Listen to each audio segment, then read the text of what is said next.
Clinton was still president, but not for long. His vice president, Al Gore, would be the Republican candidate. George W. Bush, with limited background but a great name, was the Republican candidate. He proved likable but somewhat arrogant with little attempt to inform himself. It proved to be a close election coming down to Florida.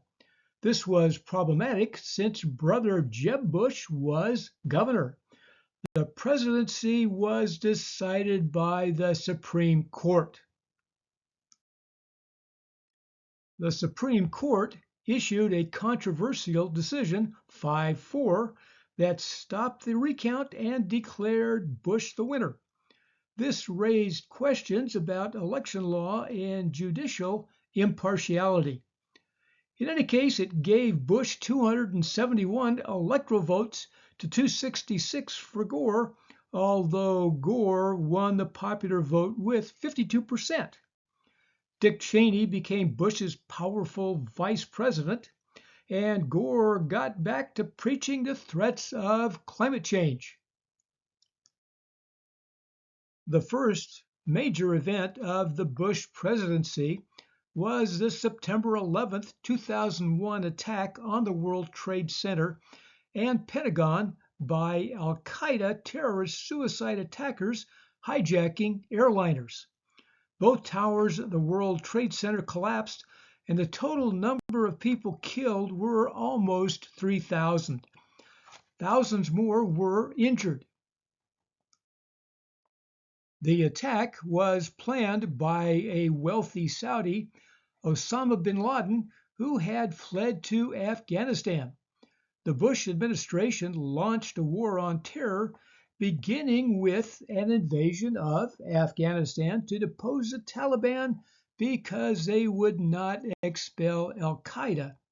CIA and Afghan Northern Alliance forces achieved victory, but bin Laden escaped to Pakistan.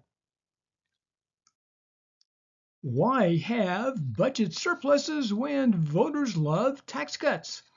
Bush's 2001-2003 tax cuts reduced the top income tax rate to 35%, and both the capital gains and dividend rates were dropped to 15%. The child tax credit was increased. These were regressive benefits helping the rich folk. That shifted the budget from the surplus to deficit. Then Bush spent more money. Even the conservative Cato Institute noted the 83% increase in federal spending over Bush's 8 years in office. Hurricane Katrina struck New Orleans in August 2005. Almost 1,400 people were killed, and damage was estimated at $125 billion. The government response by both the city of New Orleans and federal government was incompetent. FEMA Director Michael Brown led the poor federal response, leading to Bush's infamous quote, "Good job, Brownie." Investment bankers use derivative instruments to increase profits, with the nastiest being subprime loans, both to people with prime credit ratings and those that did not even qualify for loans under any circumstances. Of course, much of that was fraudulent. The bankers had packaged the loans as derivatives and sold them around the world. Housing prices peaked in 2006. After that, the result was massive loan foreclosures, then the bankruptcy of mortgage companies.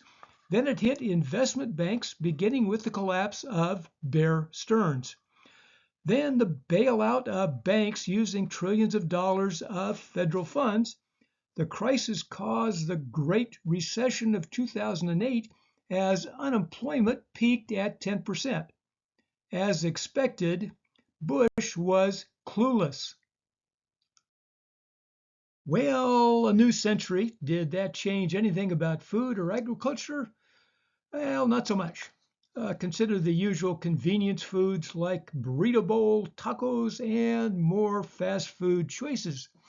There was money to be made in pushing health conscious foods like gut health, plant based eating, beyond meat, for example, sustainability, personalized nutrition, and ethical sourcing.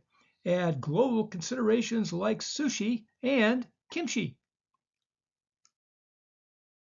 Then came the 2008 presidential election featuring Vietnam War hero John McCain against the rising Democratic star Barack Obama.